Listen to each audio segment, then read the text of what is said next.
Just about ready to go green here at the Thanks Kenny 150 at Iowa Speedway and NBCSN. And you know, Frank, the one thing about this racetrack, racers love it because a racer designed it. Absolutely. And the one big thing that he did here, Rusty Wallace created this racetrack, was he put gradual banking in the turns from 12 to 14 degrees. So the second groove really becomes an excellent racing groove. See Brandon McReynolds right there warming up the tires. He's going to have another West Coast competitor alongside of him there in Bickford in the 6 car. Here's another driver to keep an eye on from Derek. You know, Ralph, every race we run, we tell you who to watch out there for the race. And one guy you should be watching is the pole sitter, Brandon McReynolds. He starts on the pole, but he didn't think he would even get the pole earlier today because they didn't do a mock run. But they've got a very fast car. They brought the same car with them that they won back here earlier in the spring. And Larry McReynolds is here tonight, Brandon's dad. He actually wanders around the track watching the attitude of the car throughout the race, and then he brings what he sees back and talks to the crew about it. No surprise that Larry Mack's all over that car. Yeah, oh, but Larry's been doing that for a long time with a lot of different drivers. Hey, Rico Abreu starting right behind him in row 2, and Jesse Little on the inside of row 4. And Jesse Little ran extremely well here in May when we were here. A little further back, Dylan Bassett's going to start on the outside of row number 7, and Dalton Sargent's been having a pretty good year inside row 9. Yeah, he's been having a great year. What I'm looking at is, you know, Chris Eggleston, who's the point leader over there, he's starting quite a ways back, so it's going to be a difficult night for him to get up to the front. Kaz Groller's usually pretty strong too, rolling off from the inside of row number 12 as we work our way back through the rest of the field. There is going to be a competition caution here, so tell me, crew chief, how hard are you pushing your guy until that point? Well, I think the critical thing is it's great that they're having that, because these guys, again, they practiced during the day. They have not been on this track at nighttime, and they're going to try to win this race late in the night. Here we go, coming to green with a pair of West Coast drivers leading them back to the flag. We're racing in Iowa. And nobody's going to try to get single file here at this racetrack. They're going to be 2 and 3 wide.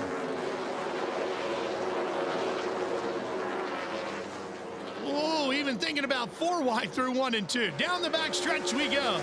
There's Abreu in the 98, that white and blue car. Boy, he's been impressive lately. You know, set on, I think, 3 poles in the last few races, so this kid has really got things figured out in a quick fashion. He's a real wheel man, and he can drive anything. We've seen him on the dirt, on the pavement, in stock cars, open wheel cars, and all in this year. Put a wing on it, take a wing off, it doesn't matter for Rico. And he really likes the high groove. I think when this high groove comes in later on tonight, you'll see him at the top. That's David Mayhew in that white, black, and orange 17. Jesse Little in this pack as well. He's in the 1, black and red car down on the bottom. He's got the 5 just on top of him there. That's Haley. You know, right now you can see that the bottom is actually the preferred line. I mean, they're actually making some moves on the bottom, but I think, again, as the rubber gets down, that top groove is going to be the preferred line. Frank, the NASCAR Xfinity Series is also competing here on this particular weekend. Those cars run a radial. The K&N cars run a bias ply tire.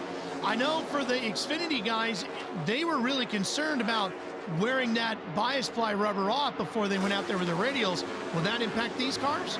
Not a lot, you know, and the one thing is with these guys is they want to get out there on the racetrack as much as they can because they're young, they're trying to learn. Some of the guys in the Xfinity Series that we saw sitting there on pit road just waiting for the track to come in, you know, they're worried about not putting too many laps on their tires because of the tire rule in the Xfinity Series. So I think it's a little bit different, and they've got a lot of seat time, so they could sit there for 15 minutes on pit road and still feel like they're going to have a chance to win the race. Look at Rico Abreu reeling these guys in. He has caught the top 2. Again, it's McReynolds leading Bickford with Abreu right behind him. You know, interestingly, Ralph, all 3 of these guys have won a race this year. So you can see once they start to feel, you know, how to win, then it continues and they just run up front on a consistent basis a lot of times. You caught a glimpse of Ryan Partridge back there in the 91. That blue and neon orange car, that is a team car to the machine that's running right there in second place, James Bickford, those Sunrise Ford entries. Strong team out of the West Coast. Oh, Abreu pushes up the racetrack right into the door of Bickford. Yeah, he just had to let the car go up a little bit right there, and he used a little bit too much racetrack. Derek, what can you tell us about Abreu's car? You know, Rico Abreu is really starting to come into his own in the NASCAR game. In his last 3 starts, he's got top 10 finishes, including a win at the Columbus Speedway. And after talking with crew chief Marty Lindley, he says he is incredibly impressed with the progression that Rico has had since the beginning of the season in New Smyrna all the way up to now. You know, Frank, I almost for a second there thought I caught a glimpse of a little puff of smoke coming out of the back of Rico's car in 1 and 2. Let's see if we see it again here. Wonder if it's a tire rub from getting together with Bickford.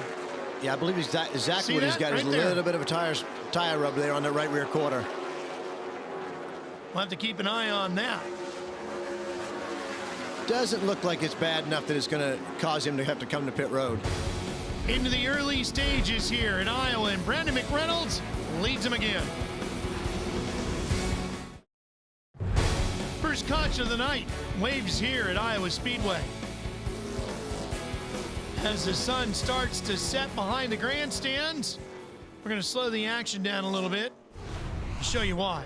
Watch David Mayhew here. A lot of sparks. Right front tire has clearly gone down, and you know, whether he cut it or whether he had too much camber, but he has smacked the wall in a big way. And interesting, Ralph, this is a new tire that Goodyear brought here from what we had here in May, but it really has just a construction change. You know, they made it sidewall a little bit stiffer. That has nothing to do with the problem that Mayhew has right there. It looks like tonight for the MMI Racing Chevrolet is done. Getting ready to come back to green, you can see Rico Abreu on the outside of McReynolds. He was able to get around Bickford in that 6 just before the caution came out. And Rico's chosen the outside groove here, as we've seen. Ooh, boy. Hit a little tight there, didn't they? Real tight. It looks like he spun the tires a little bit.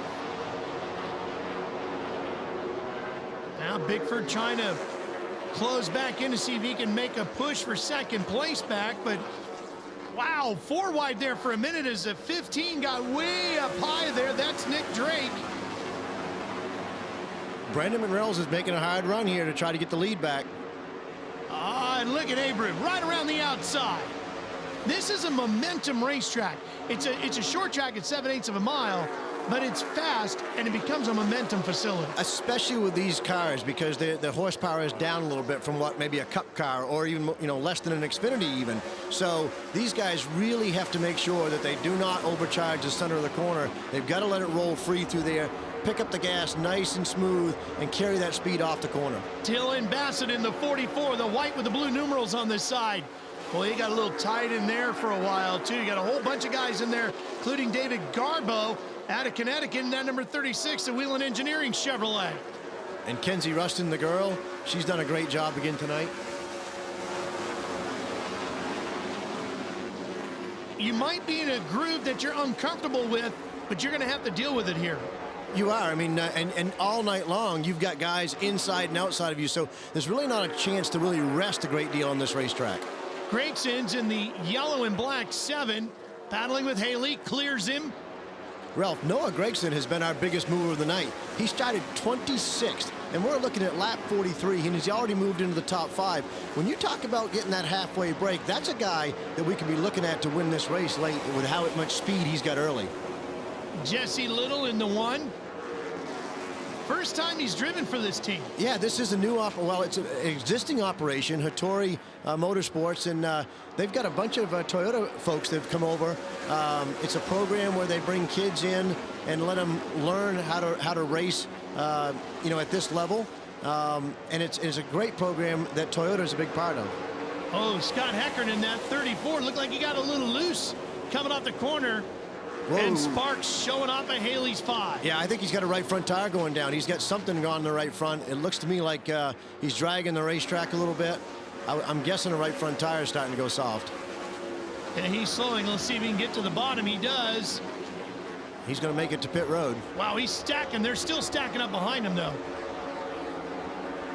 A little nerve-wracking there for a little bit. Yeah, that's the you know, that's Todd Braun's nephew who used to run the Xfinity Series. Had one of the top teams. Oh, problems here.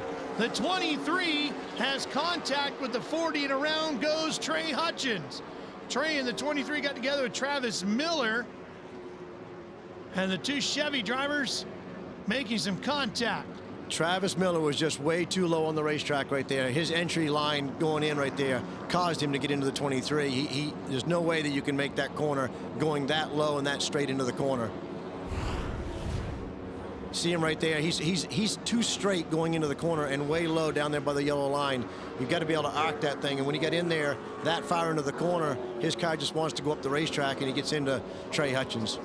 Trey did a nice job of keeping it off the wall. The son of Bobby Hutchins, a longtime crew member in Richard Childress Racing. Yeah, he's been a great, well, he's more than a crew member. He really ran RCR for a lot of years, and now he's over there with Tad Geschlechter in the 47 team, and was a big part of A.J. Allmendinger winning last year at Watkins Glen. So certainly got some plenty of help from Dad there.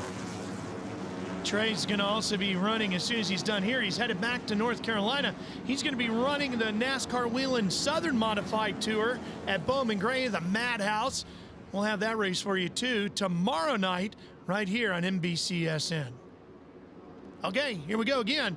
Restart, and the outside worked well for Abreu. He's back up there. He's going to do it again, yeah. I mean, it worked the last time. You got to do it again.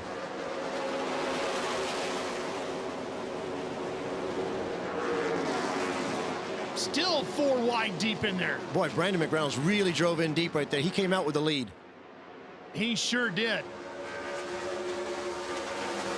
And a hungry pack chases him all the way down to 3, but look at Abreu. Slide job through 3 and 4. McReynolds dives back to the bottom and will get the lead at the line. Rico thinks he's in a sprint car right now. He's going to try, isn't he? And look at Spencer Davis back there in 3rd. In the number 20. This is only his 2nd race in this series. This is the NTS Motorsports that has a truck team. They're actually fielding this car for him. He's done a tremendous job. Boy, look at this battle going on back here. Heckert in that 34 has really been loose coming up off of 4. Yeah, you know, he's a road racing expert. We're really looking for him to shine in Watkins Glen in a few weeks, but he's done an exceptionally good job all year long on the ovals. Inside of 100 laps to go. Getting closer to where these guys have to start thinking about that competition caution not too far out there and what changes they might make. Yeah, this is important. The crew chief certainly right now is telling them on the radio, you know, guys, think about your car right here and what we're gonna want to do to it or try to do to it, you know, at lap 75. This is important, these last 20, because the other thing is, Ralph, it's starting to cool down. So the sun's gone down. You know, they are now really going to get the true essence of what the car is going to be later in the race. One guy who might need those adjustments is that number 6 of James Bickford, the blue and orange car. He was very fast early on, but now he's starting to slip back here, Frank. He's back at about 5th right now. Yeah, and he started 2nd, so it's going to be certainly important for him to really make the right adjustments at this halfway break. Now, the good thing for these guys is they are going to get to put tires on here tonight. As Frank mentioned, the Hattori Racing Organization, that's number 1, have folks over here from Japan taking NASCAR global.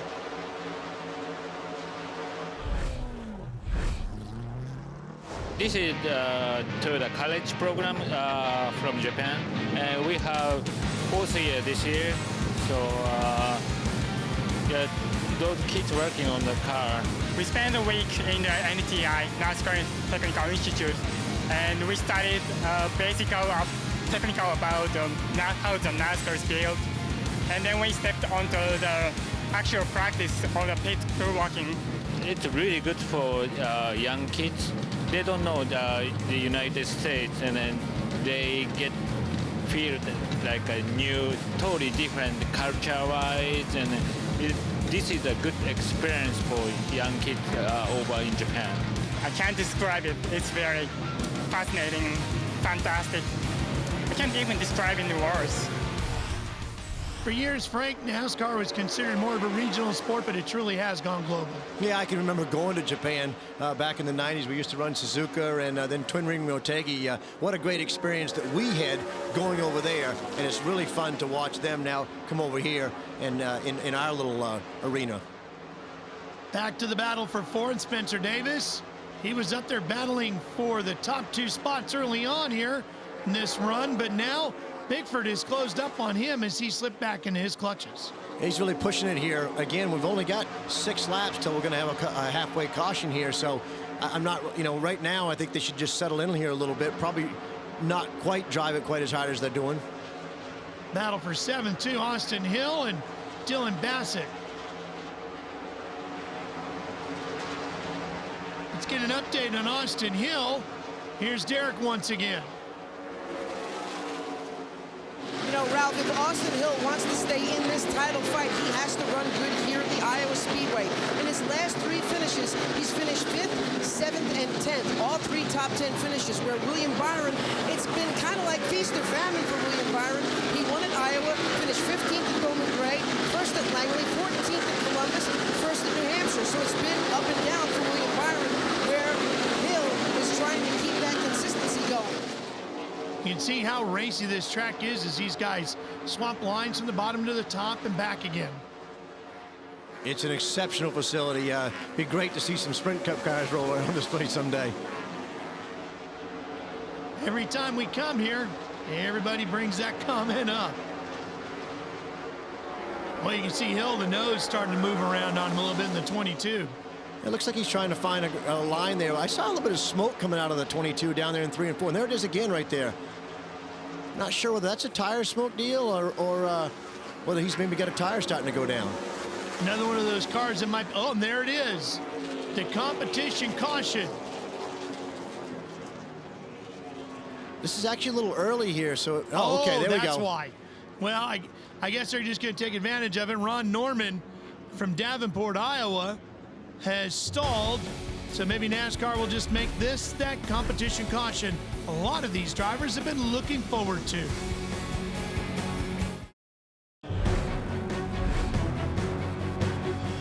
NBCSN is back in Newton, Iowa. The NASCAR K&N Pro Series East and West together again, and it's been tough for some drivers like David Mayhew. Trey Hutchins spun around, but kept it off the wall, and Rico Abreu and Brandon McReynolds have been swapping the lead back and forth. It's been a good night of racing at a track where we expected nothing but that. We certainly did. We saw it in May, and we knew it was going to happen here again. Every time you come to Iowa, it's going to be a great race, and we're getting ready to settle this thing. This is the second half of the race now, and everybody's got fresh tires. It's going to be very important to stay up front here early. The sunlight, as you saw in the distance, completely gone at this point. Track is under the lights, and the temperatures are getting cooler. And they're 3 and 4 wide again. Here comes that 7 car. Noah Gragson.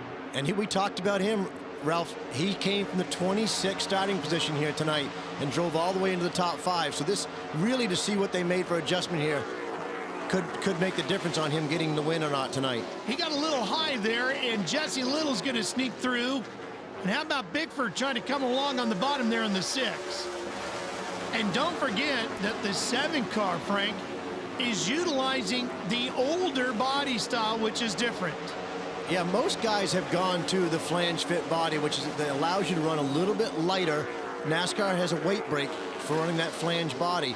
Some of the guys are still running the older body, but most of them are getting ready to get rid of those and go to the flange body because everybody else has had a tremendous amount of success with it. A lot of teams would also tell you that's one of the reasons why the West has become so much more competitive against the East, because it's really even the playing field. Yeah, from an aerodynamic point, you cannot do anything with these bodies. I mean, they are basically, a stock piece, comes from NASCAR, they're stamped. And so you cannot make the quarter panel longer, or you can't flare it or anything like that. Where some of the older bodies, especially back to the metal bodies, they were getting those cars from the Sprint Cup series and moving them on down. They had so much wind tunnel time on those cars that it was a big disadvantage if you didn't have that. And you're out in the West, it was a lot harder to get those cars. One of the better battles on the racetrack is that one right there between the 7 and the 22 as we slide back up to the front, where Rico Abreu continues to hound Brandon McReynolds. Abreu a winner in the East. McReynolds the winner of the combined race here in May and a regular competitor out in the West. Drives for Bill McAnally's strong Napa team. And Brandon has decided to take Rico's high line away. What he's done is he's made sure that he knows Rico's fast in the high line. He knows he's not going to get beat by the bottom, so he's moved his car up there.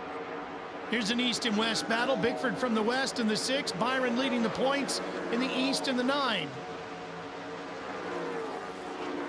We haven't talked much about William Byron tonight. You know, he's been hit and miss a little. He won New Hampshire, and now come here, and he's just... Ooh, problems here. You saw the 44 way down on the apron. And that car of Dylan Bassett, all kinds of smoke, but he's gathered it up and back in the throttle.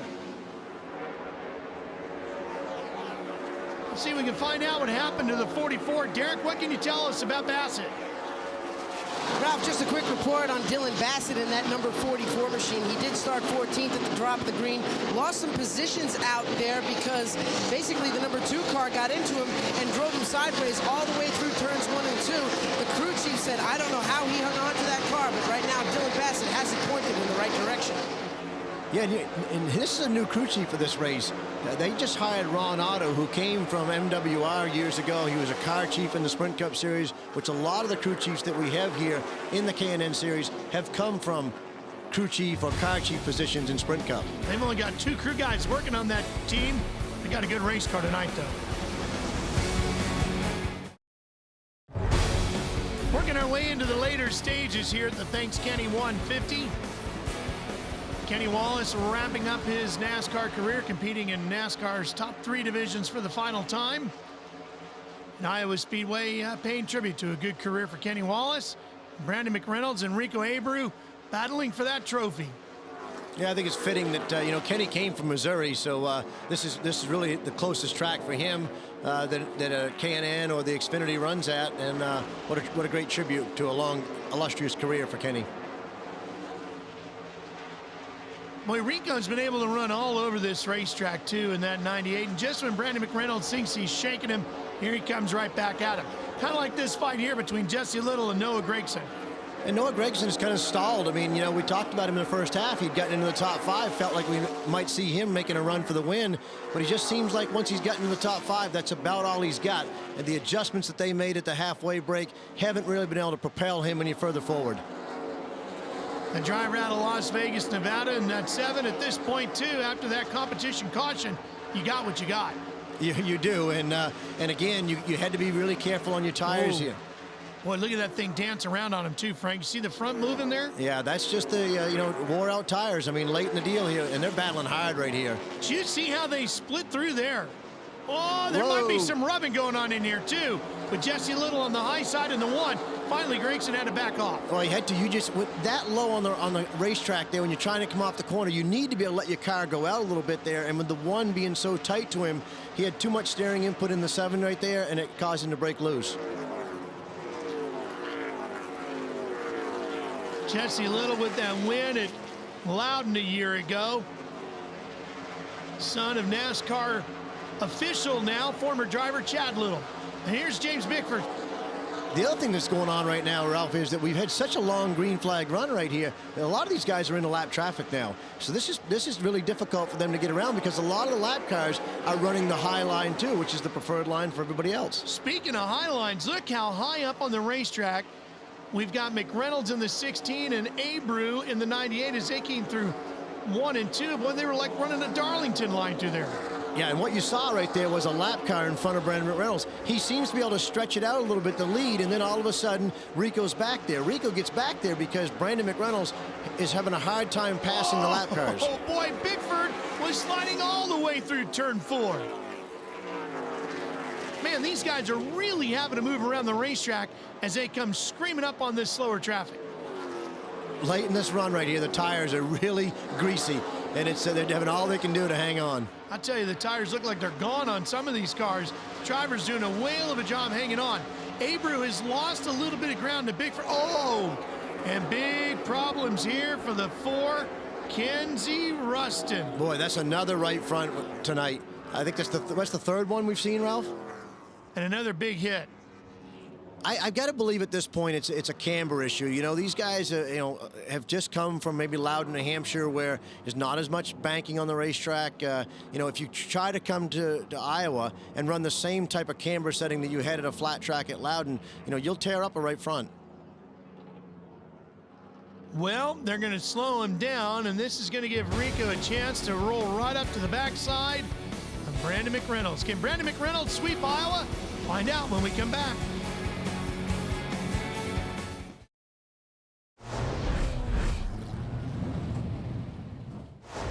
My name's Ryan Partridge. I drive the Sunrise Ford Fusion for Bob Bruncotti. I live in Rancho Cucamonga, California. I'm 26 years old.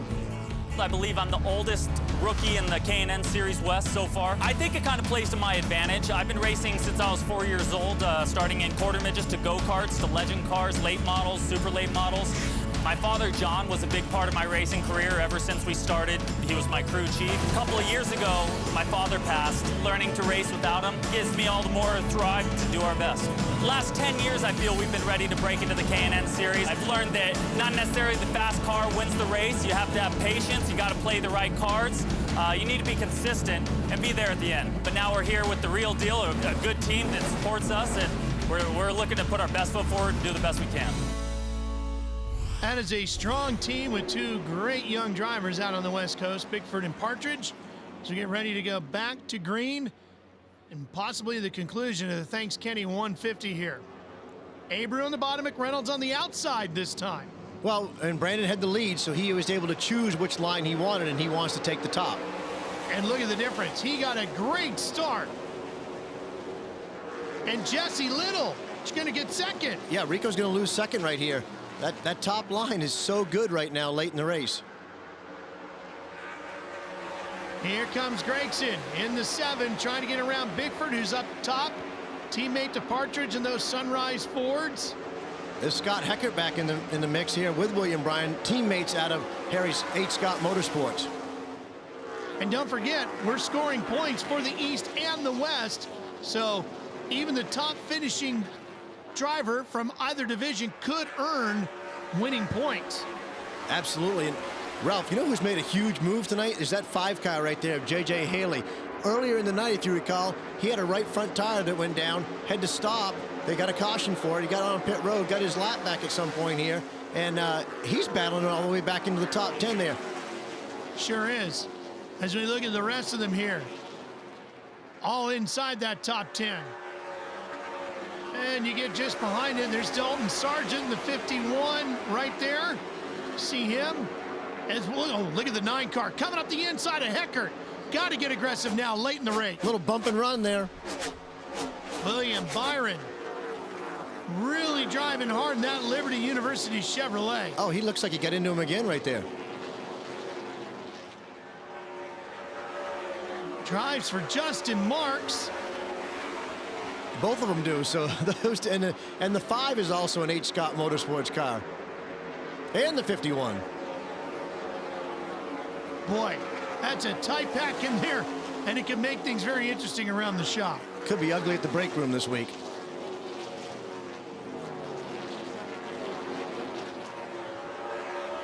Here they come back down the back straightaway, and they're going to separate a little bit, but not for long as they go into 3 with the 5 car going to the bottom as Haley tries to force it to the inside.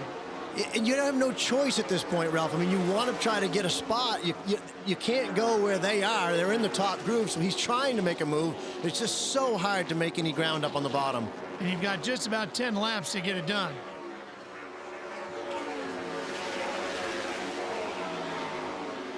He's not going to give up. He's just going to keep on trying. But, you know, what else do you have? No other option.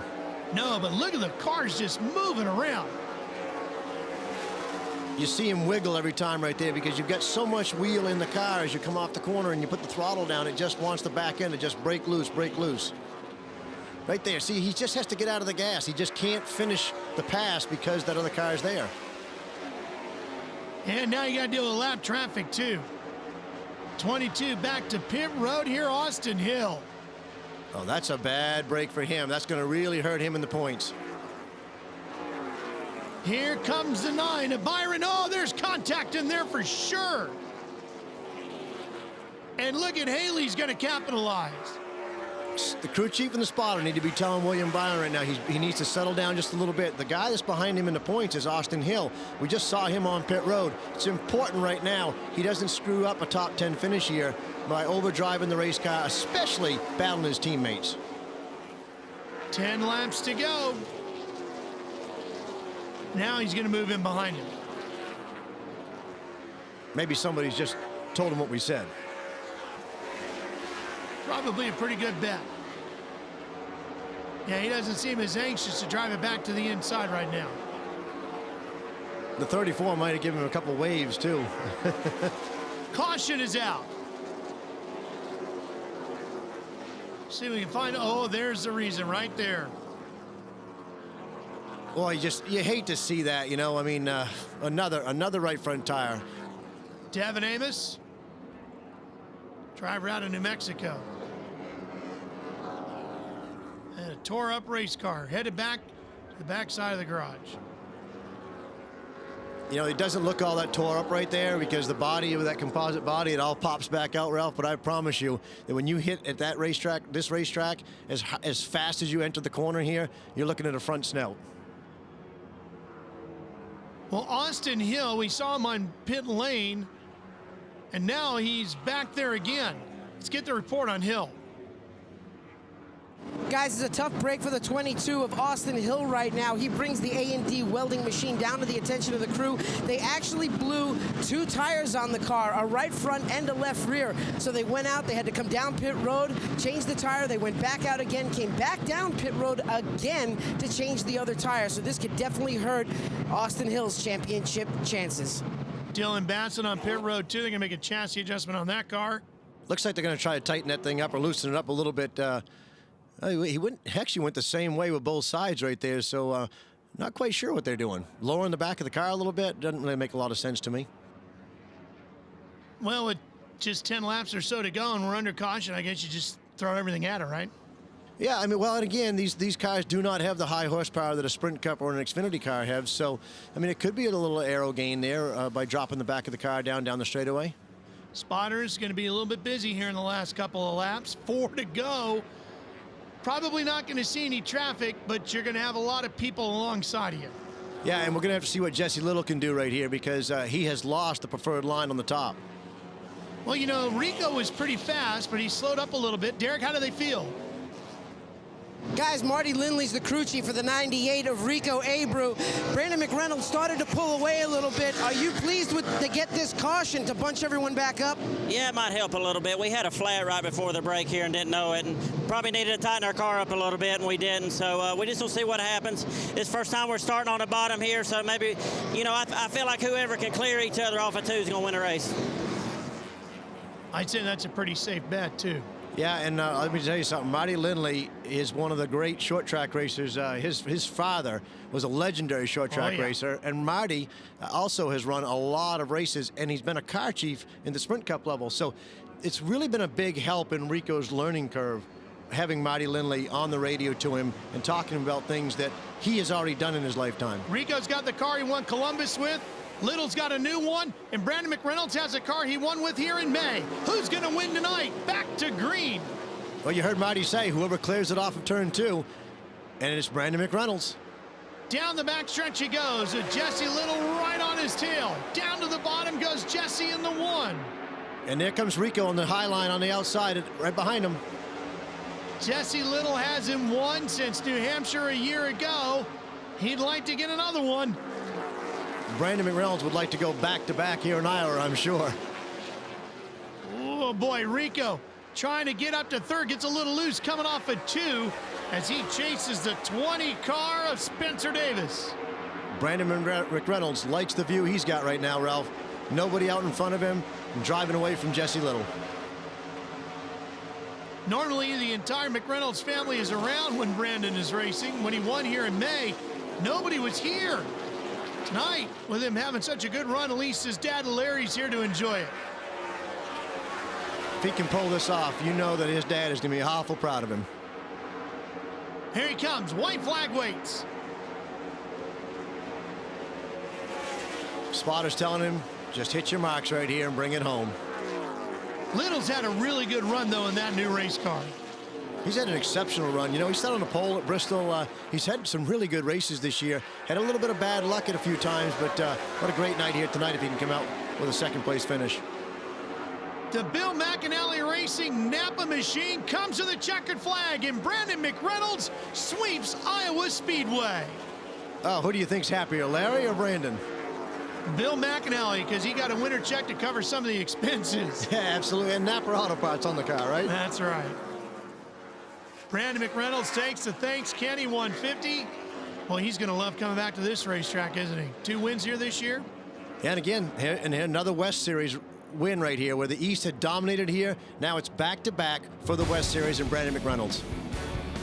We'll come back to hear from the winner when we return on NBCSN right after these words here in Iowa. K&N Pro Series Racing on NBCSN is brought to you by K&N High Flow Air Filters and Air Intake Systems, because everyone loves that fast car smell. Well, the racing is done here at Iowa Speedway with the K&N Pro Series East and West. And Brandon McReynolds is a winner again here at Iowa Speedway. The 16's in victory lane, and so is Derek.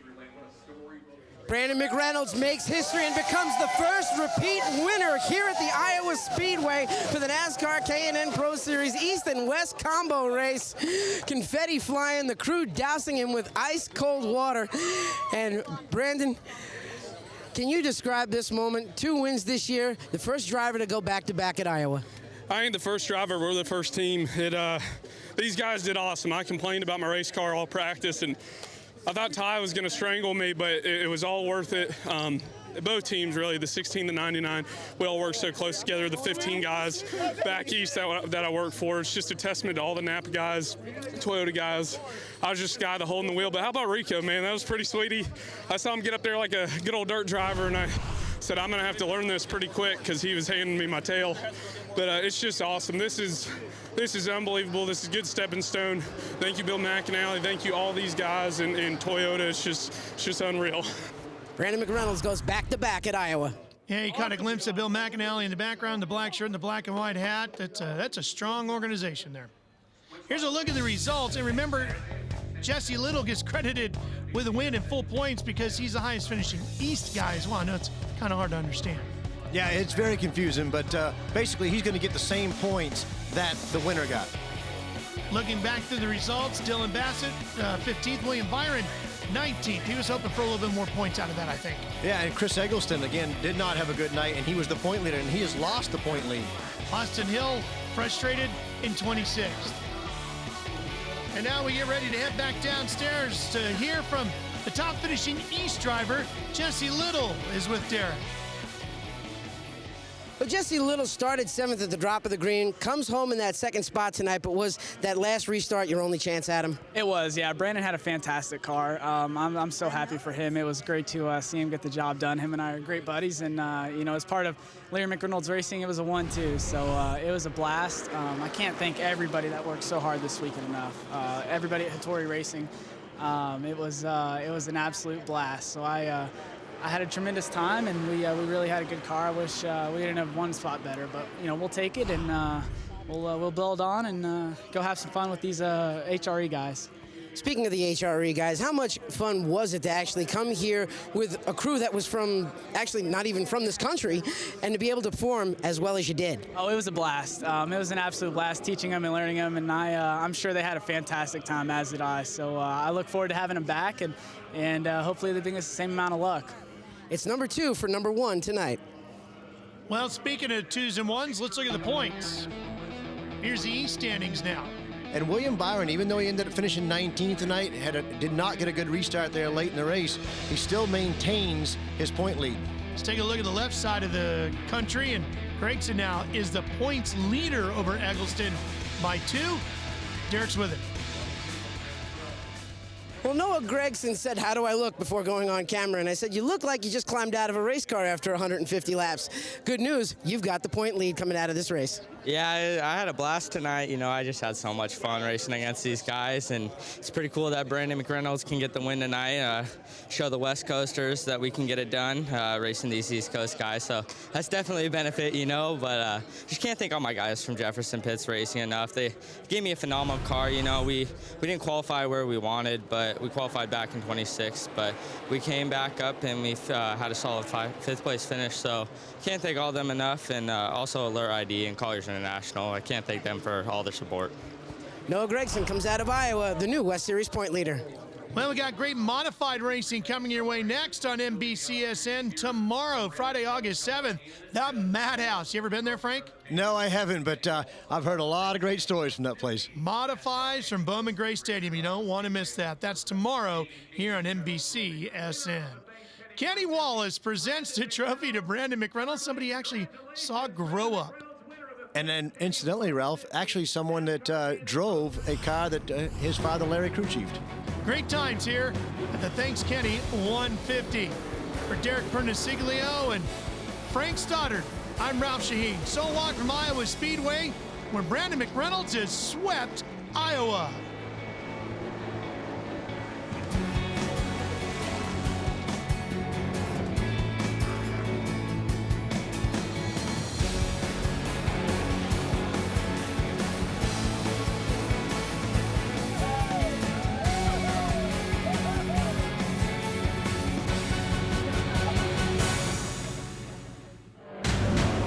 Copyrighted telecast may not be reproduced, retransmitted, or used in any form without the authorized written consent of NASCAR Broadcasting. NASCAR would like to thank all of our loyal fans for your continued support, and we hope you enjoyed today's broadcast.